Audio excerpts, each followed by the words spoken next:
इस वीडियो में हम देखेंगे हार्मोन क्या है। देखो, हार्मोन एक केमिकल मैसेंजर होता है जो कि सीक्रेट होता है एंडोक्राइन ग्लैंड से, डायरेक्टली कहाँ पर होता है, ब्लड स्ट्रीम में।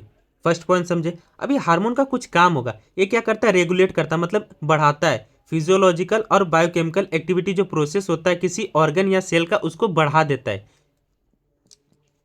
और ये जो हार्मोन होता है वो स्मॉल अमाउंट में निकलता है, ऐसा नहीं कि ज़्यादा निकल गया तुम्हारी हाइट यहाँ से चांद तक पहुँच गई, वो स्मॉल अमाउंट में निकलता है।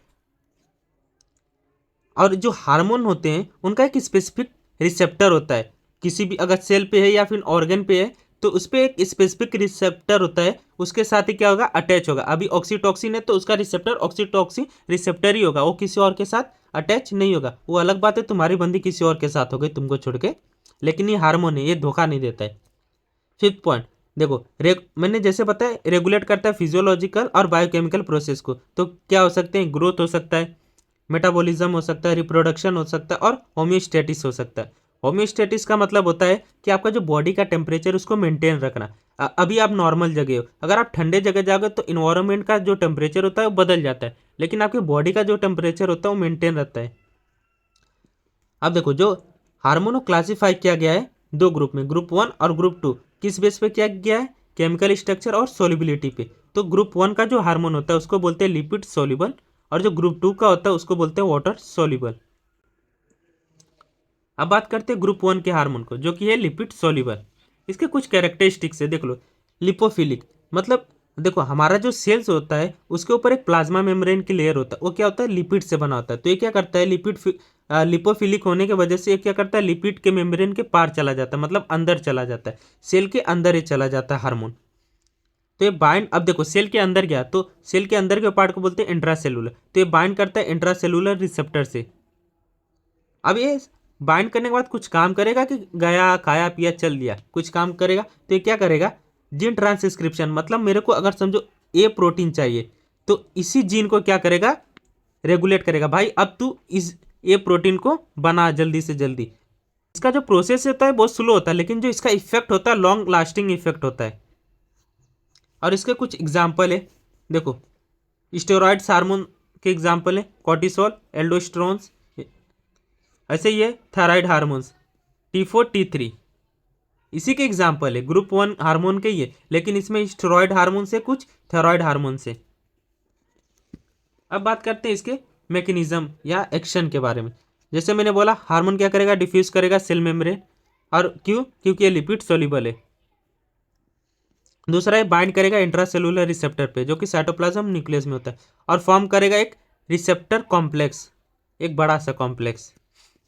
उसके बाद देखो, कॉम्प्लेक्स बाइंड करेगा स्पेसिफिक डीएनए सीक्वेंस पे, और उस डीएनए सीक्वेंस को क्या बोलते हैं, जहां पर ये बाइंड करेगा हार्मोन उसको बोलते हैं HRE, मतलब हार्मोन्स रिस्पॉन्स एलिमेंट। उसके बाद अब बाइंड करने के बाद एक क्या करेगा, वो जो टारगेट जीन है उसको सिग्नल देगा कि भैया आप प्रोटीन तुम बनाओ। और ट्रांसक्रिप्शन ट्रांसलेशन वो आपको प्रोसेस पता है, ट्रांसक्रिप्शन mRNA से प्रोटीन, वो सब आपको अच्छे से पता है। बस याद रखो कि यहाँ पर क्या करेगा, ट्रांसक्रिप्शन टारगेट जीन को करेगा, फिर वो mRNA से प्रोटीन सिंथेसिस करेगा, मेरे को ए प्रोटीन चाहिए तो ए प्रोटीन। और अभी जो प्रोटीन बना है वो मेटाबॉलिज्म, ग्रोथ, बाकी के जो फैक्टर है उस पर काम इस्तेमाल होगा। अब बना है तो कहीं तो इस्तेमाल होगा ना प्रोटीन, ऐसा नहीं कि बन गया रखे रहो। अब उसके कुछ फंक्शन देख लो, एग्जाम्पल है जैसे कोर्टिसोल है, तो क्या करता है, metabolism of carbohydrate protein fat, इसका मेटाबॉलिज्म करता है। मेटाबॉलिज्म तो पता ही होगा। स्ट्रोजन्स फीमेल सेकेंडरी सेक्सुअल कैरेक्टरिस्टिक है। टेस्टोस्टेरोन्स मेल रिप्रोडक्टिव डेवलपमेंट है। थायरोक्सिन मेटाबॉलिज्म एंड ग्रोथ में हेल्प करता है।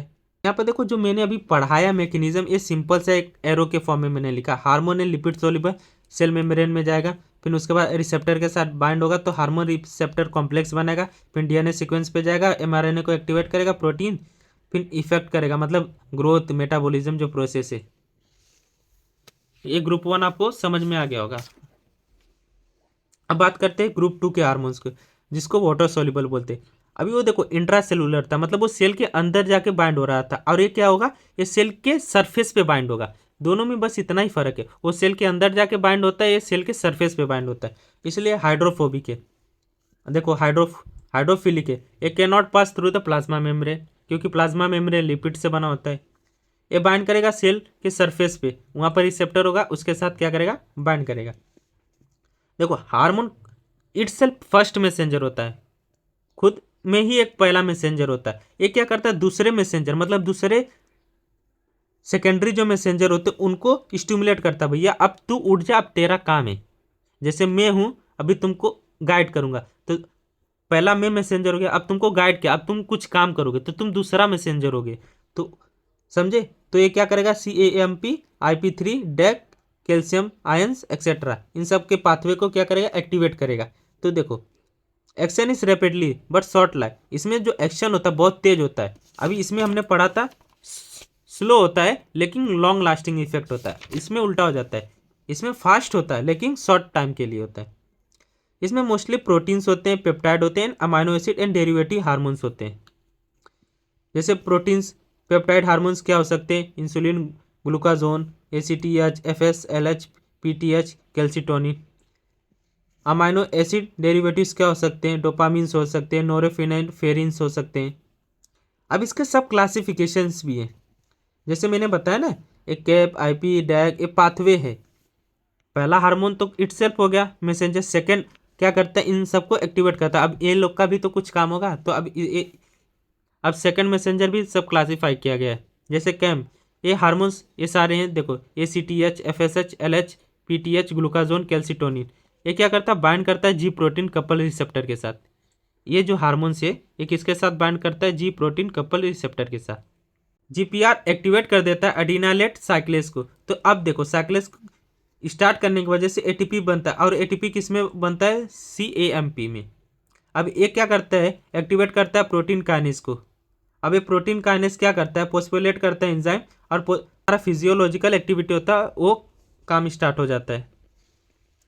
अब बात करते हैं IP3 डेक या फिर कैल्शियम पाथवे का। इसमें क्या होता है, जो हार्मोन से पहले हार्मोन्स के नाम देख लो, TRH, GnRH और गैस्ट्रीन CCK। अभी ये जो हार्मोन्स है किसके साथ, रिसेप्टर के साथ बाइंड होकर क्या करेंगे, एक्टिवेट करेंगे फोस्फोलिपेज C को, PLC, फोस्फोलिपेज C। अभी जो PLC है वो ब्रेक होके बनेगा PI2 और फॉर्म करेगा IP3 प्लस DAG। अभी जो DAG है वो एक्टिवेट करेगा प्रोटीन काइनेस C को, और ये दोनों साथ में टुगेदर कैल्शियम आयंस और PKC सेलुलर रिस्पॉन्स से उनको एक्टिवेट करते हैं। जैसे मसल कॉन्ट्रैक्शन हो गया, सिक्रेशन हो गया, ये सारे प्रोसेस को देखते हैं। एक होता है अननोन यानी कि नॉन क्लासिफिकेशन सेकेंडरी मैसेंजर, जैसे जैक, STAT पाथवे। इसमें जो हार्मोन से ग्रोथ हार्मोन से प्रोलैक्टिन है, ऑक्सीटोक्सिन है, और ये बाइंड करता है एंजाइम लिंक रिसेप्टर के साथ। ये एक्टिवेट करता है थायरोसिन काइनेस, जबकि ये JAK STAT protein transcription factor. फिर उसके बाद ST8 एंटर करता है न्यूक्लियस में, रेगुलेट करता है जीन एक्सप्रेशन को। फिर ये लॉन्ग टर्म इफेक्ट होता है जैसे ग्रोथ, डिफ्रेंशिएशन, मिल्क सिक्रेशन। इसके मैकेनिज्म देख लो, हार्मोन्स फर्स्ट मैसेंजर होता है जो बाइंड करता है सेल सरफेस रिसेप्टर से, और रिसेप्टर एक्टिवेट करता है जी प्रोटीन्स और इंजाइम लिंक रिसेप्टर। देखो एक होता है जी प्रोटीन्स का, इसमें मैंने बताया था जी प्रोटीन्स, इसमें आप देखोगे एंजाइम लिंक रिसेप्टर। फिर ये ट्रिगर करता है प्रोडक्शन ऑफ सेकेंडरी मैसेंजर का, इन सबको। फिर सेकेंडरी मैसेंजर क्या करता है, एक्टिवेट करता है काइनेज और कैल्शियम बाइंडिंग प्रोटीन्स को। फिर कैस्केड ऑफ रिएक्शन में क्या होता है, सेलुलर रिस्पॉन्स होता है, एंजाइम एक्टिवेशन होता है, सिक्रेशन होता है, कॉन्ट्रैक्शन होता है। अब देखो कुछ हार्मोन है उनके फंक्शन देख लो। इंसुलिन क्या करता है, लोअर ब्लड ग्लूकोज होता है। ग्लूकाजोन का क्या है, राइजेस ब्लड ग्लूकोज। एफिफेरिन का क्या है, फाइट और फाइट रिस्पॉन्स। FS और LH रेगुलेट करता है रिप्रोडक्शन में। PTH और कैल्सिटोनिन रेगुलेट करता है कैल्शियम मेटाबॉलिज्म में।